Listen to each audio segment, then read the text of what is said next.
Waters presents On the Box.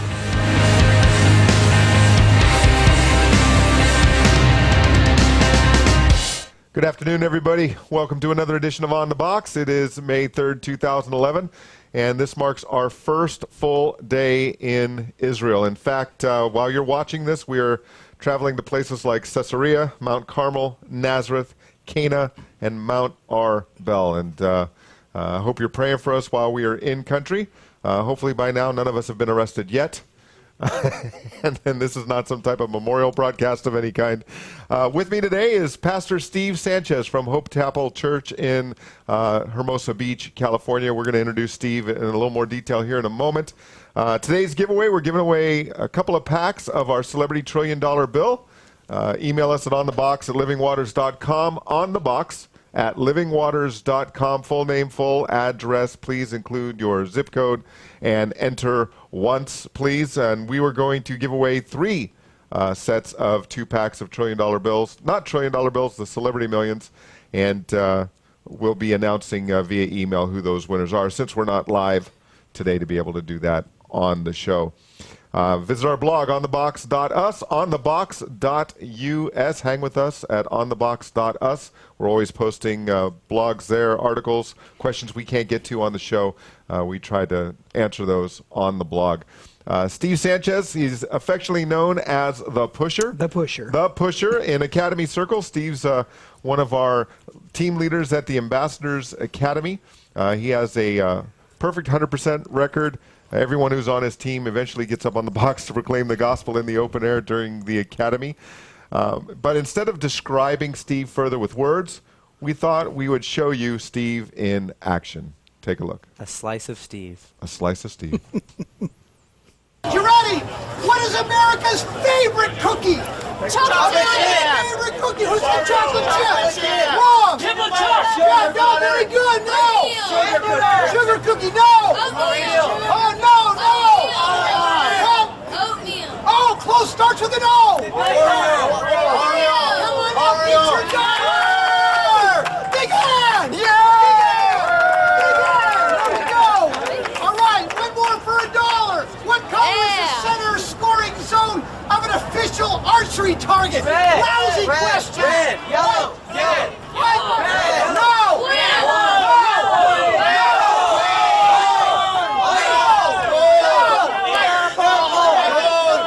It rhymes with old. Oh, come on up, buddy. Very good. All right, for $5. Right here.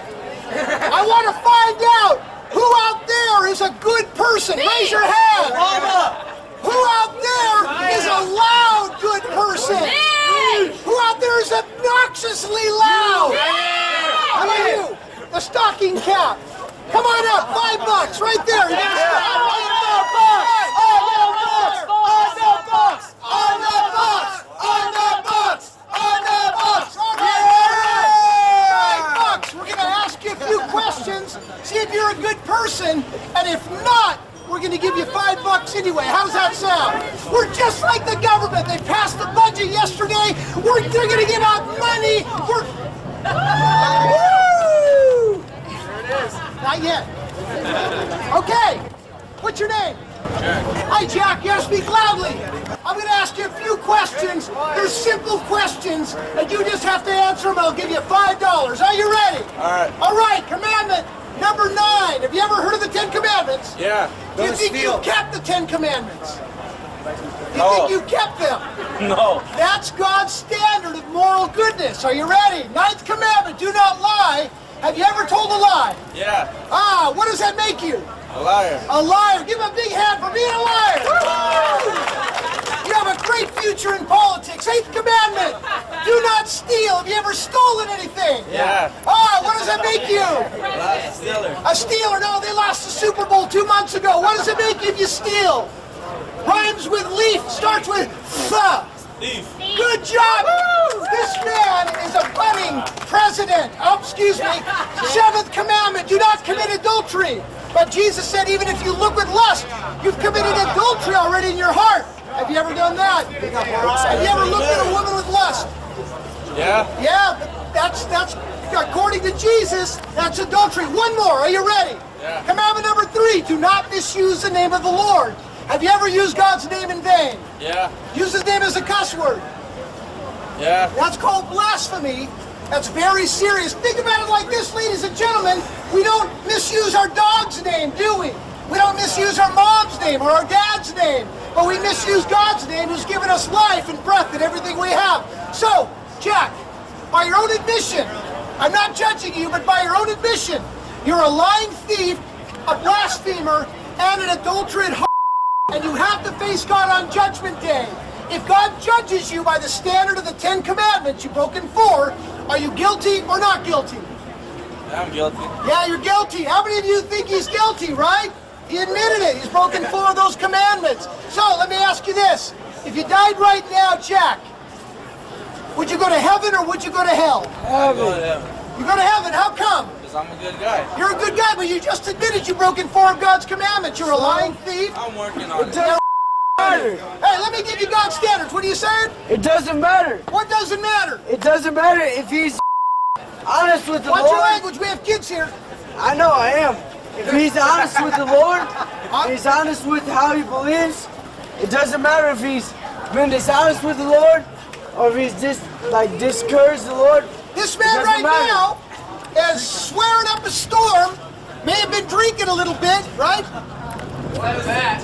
Just a little bit.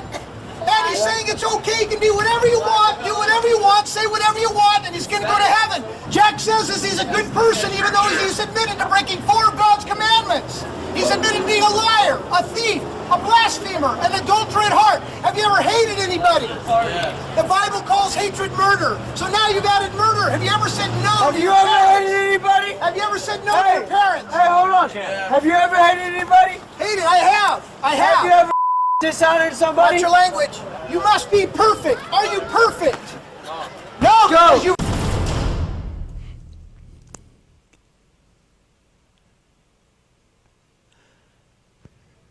All right, you're just gonna have to wait till tomorrow to see the rest of that video. You know, Steve, you know this, and maybe some others do in the building, that Ray Comfort refers to you as an evangelist who makes him feel lukewarm. I'm amazed at that because Ray is quite an inspiration to me. So, all right, how did the light bulb go on for you when it comes to biblical evangelism?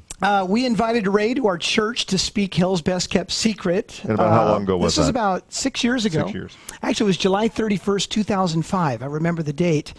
And we were invited by our graphics guy at our church to bring him in because he had started to learn how to preach the gospel biblically.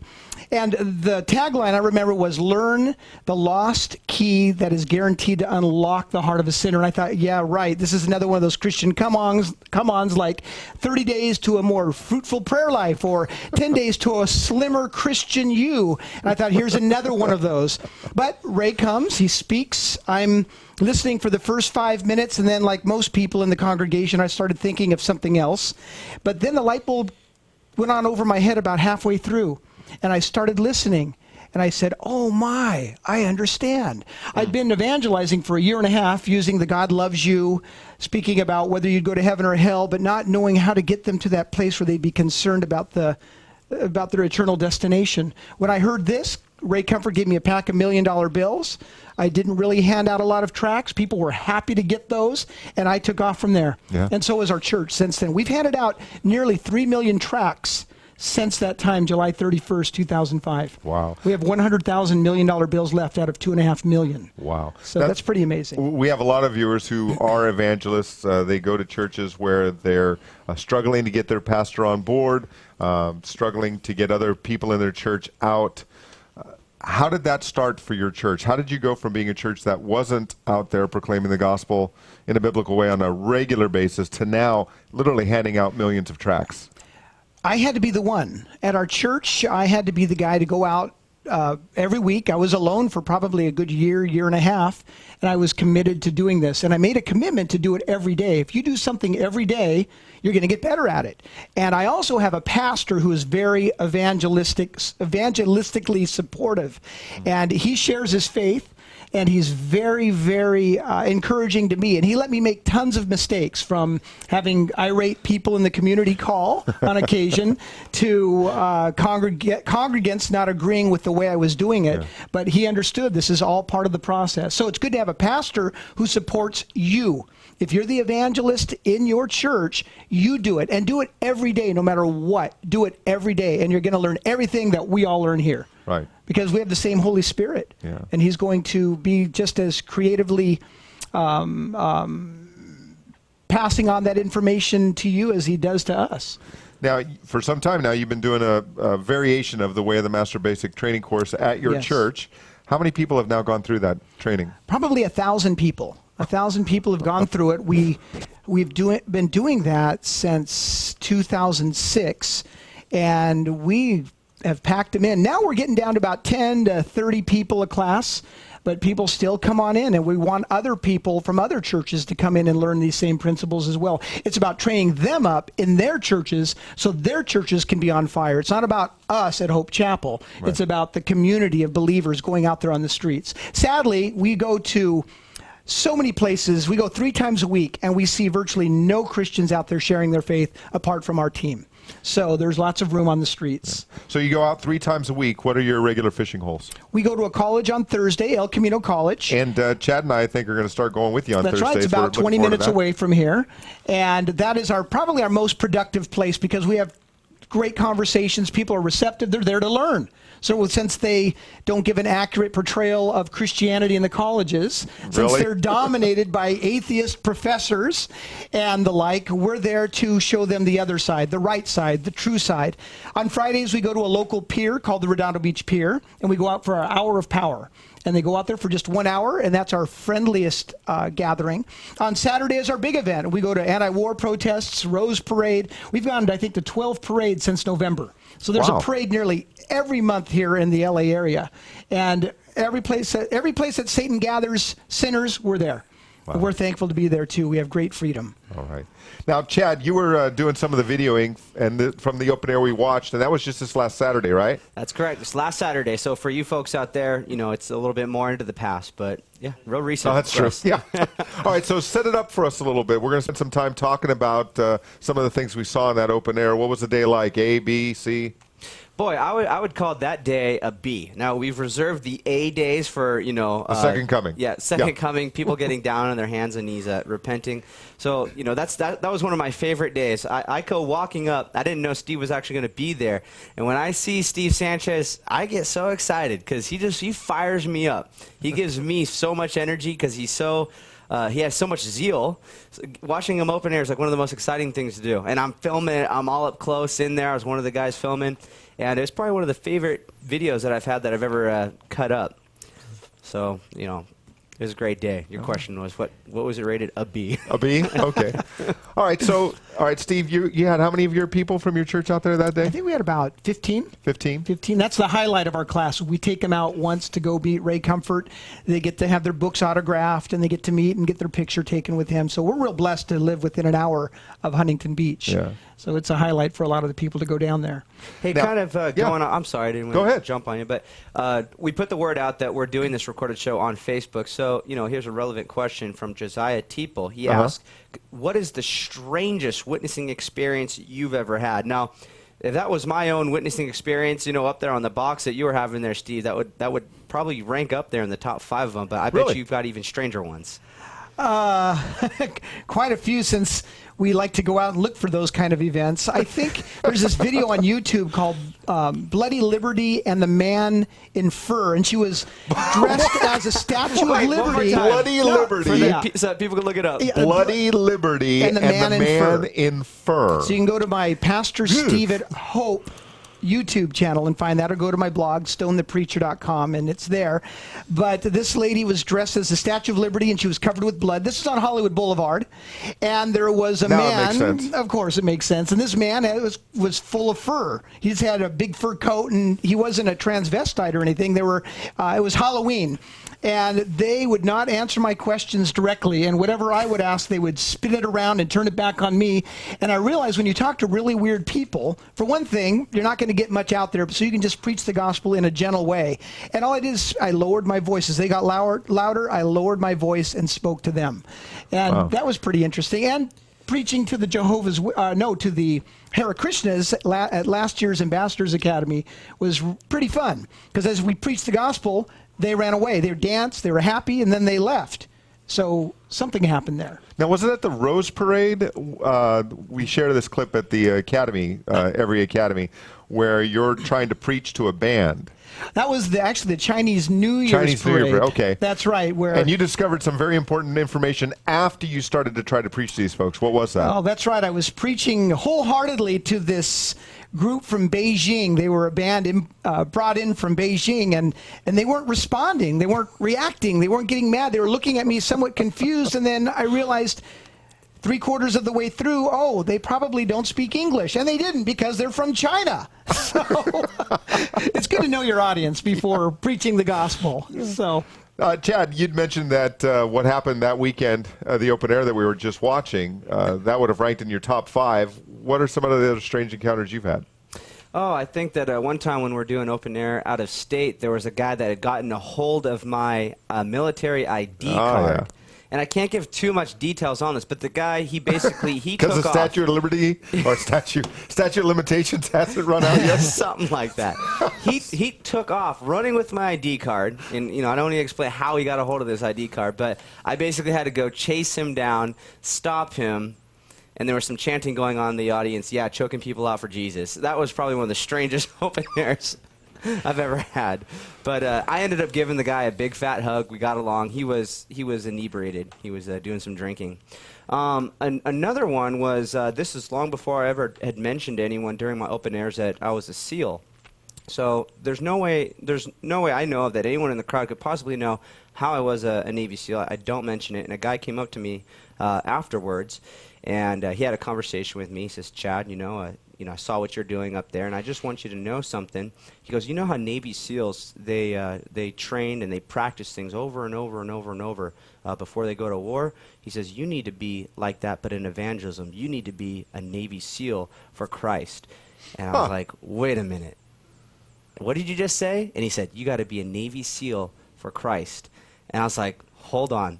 I pull out my wallet, open it up, show him that I am actually a Navy SEAL. I said, did you know? And he didn't say no or yes. He just smiled at me, and then he exhorted me. He gave me you know, a word. It was real amazing. And I was just like, my jaw was dropped listening to him. There's a whole lot more to it. Maybe I could write an article on it sometime. Yeah, I'd like to read it.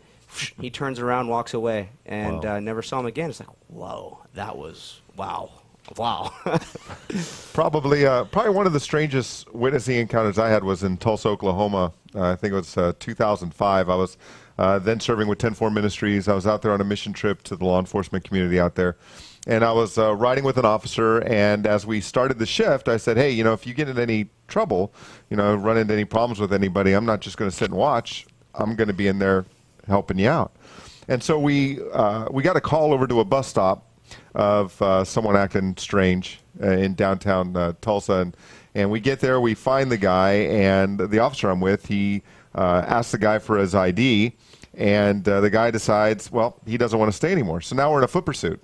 So I'm just a step or two ahead of the officer I'm riding with, and I take the guy to the ground, and I'm wearing a chaplain jacket. And I got my knee in the guy's back, and he's just screaming, just kill me now, just kill me now. And I said, no, I actually hope you'll repent and turn to Jesus Christ. Yes. And he just kind of looks at me, and the conversation didn't go much further than that, but it was an interesting one-to-one. He was a captive audience. So. I remember a man on Hollywood Boulevard again, and he was thought he was Tony Montana from Scarface. Yeah. And as he was completely drunk, and as I witnessed to him, he wasn't connecting very well. And so I continued to witness to him. He started getting louder. The crowd started growing bigger. And pretty soon he started walking away, but the crowd was there. So I took my little stool. I started standing up, preaching to him, to the crowd, and then the stool breaks. And so now I have this crowd. I have Tony Montana cussing me out, but the gospel still got preached. Wow. Regardless of the situation, you can still preach the gospel. Yeah, I often describe Hollywood Boulevard to folks who are coming to the Academy who've never been to California. I ask them to hearken back in their mind to the very first Star Wars movie. The old one from the mid 70s, and I asked them to recall the barroom scene when Obi-Wan and Luke go into the bar looking for Han Solo. You remember all the strange characters and everything like that? Well, yeah, that's a day on Hollywood Boulevard, basically. Yeah, absolutely. So, Chad? Got another question coming in here, not from the chat room, but from Facebook. Okay. Another question for Steve. Have you done much evangelism overseas, and if so, does the response differ much from the way Americans respond to the gospel? Now, I could think of two things that we were talking about earlier. One you can't go too much into detail about, but perhaps one of them that already happened in the past you could tell a little bit more. Yeah. Yes, I've gone to China twice, and the first time I had just learned the way of the Master, and I taught a house church there, but the second time I went, we went out on the streets, and I could not contain them. One man was in an open park using the illusion tracks, and he drew a crowd of maybe 50 to 60 people, and you can't do this in China. He was so enthusiastic. We were in the marketplace, and some of the students were leading people to Christ. They were repenting right there on the spot and praying, and I'd say, please have them pray with their eyes open so we don't get busted. You can be arrested for bowing your head and closing your eyes. Absolutely. The PSB, the Public Security Bureau, does not look kindly on that kind of thing. So yes, you can take these principles of Way of the Master, biblical evangelism, to any country. And I'm going to another country, a communist country, in a few months, and I'm going to teach house churches there how to do this. And we're really excited to be able to do this because in these communist countries, they're just ready to have revival break out. And with these tools, it'll help facilitate their evangelism efforts greatly, and I'm excited to be able to do this. So yes, overseas, by all means. Nothing changes. They're all sinners. We all have the law written in our heart. We all understand that we're guilty. We all have a conscience, so it works everywhere. Yeah, and how sad that so much of the American church is not excited, is not zealous to go out and proclaim the gospel, but yet you go to these countries where the persecution is so real and so great, and they can't wait to give their very lives to go and proclaim the gospel. I had a man join me at El Camino College last week who was a missionary from India to Kazakhstan, and I said, come on with me to the college and look how much freedom we have. And of course, we're handing out tracts one-on-one, and I said, come here to the student union. And we open air preached to all the students as they were eating, and he says, I can't believe how much freedom you have. I can't even mention the name of Jesus on our telephone line. And it was very, very exciting for him to see what we have. And unfortunately, 2% of Christians share their faith. Right. And I just read Ray Comfort in one of his lessons where 1/4 of the word good news is go, 2/3 of the word God is go, and 1/3 of gospel is go. And 2% of the words, golly jeepers, I can't do it, that's somebody else's job, let him do it, is go. So that's something to think about. Ray, no doubt, was up at 3 o'clock in the morning thinking that one up. Thinking that through, that's right. Now, Chad, in the clip that we watched earlier in the program, we noticed that the heckler, who, it was so interesting how you picked that guy out of the crowd. You recall how you determined that it was going to be him? He was big and had a stocking cap. And when you said you in the stocking cap, everyone around him turned and immediately looked at him like, whoa, he's going to call him. Yes. But the next thing he did is he got up on a box of his own. Now, Chad, that was an idea you came up with some time ago. What's the significance of having the heckler stand on a box? Sure, just a little background on it. We were out at UCLA doing the Origin School project, and we're planning on doing some open-air preaching in multiple locations simultaneously. So we had multiple boxes actually there. We ended up doing an open-air in one spot, and the students were heckling Ray, saying, who do you think you are up there on that box, all high and mighty? Get off your pedestal. So look down on the ground. We got a second box right there. Hey, why not give this guy a box to stand up on? So we run the box on over to him, and little did we know, not only does it take the objection out of the heckler's mouth, because I've never ran into this again. When I have a box for hecklers, they don't throw that objection out there. And as a matter of fact, for the very first time in months, I heard an old familiar, who do you think you are? What are you doing up there on that box? When I forgot to bring a second box just a couple weeks ago. And I'm like, wow, I haven't heard that in a long time.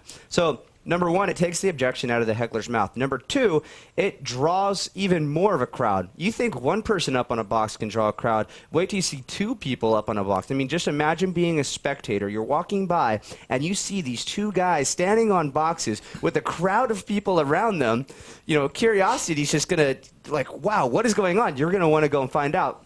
And number three, as you'll see with Steve's crowd, that was a very big crowd. That's good size, and yeah. They get even bigger.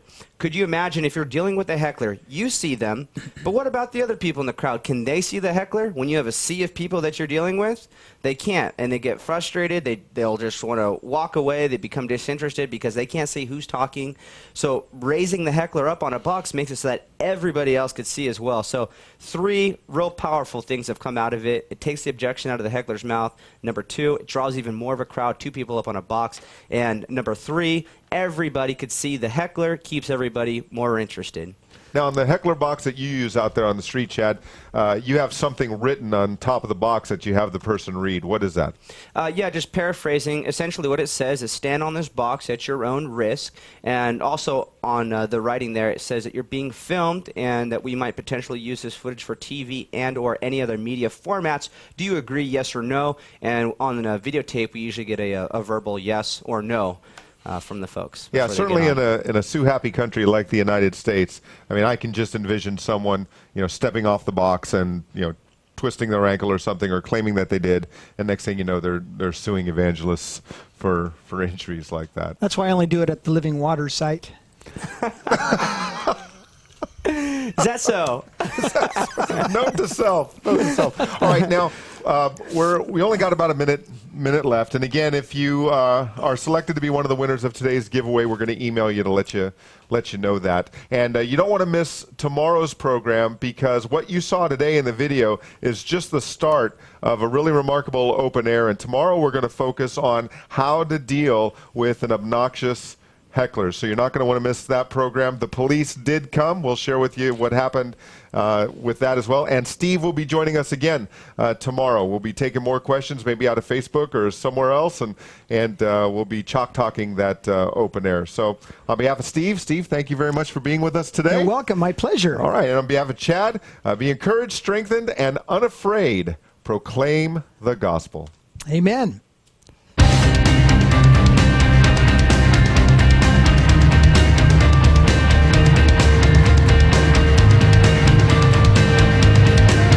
Follow it!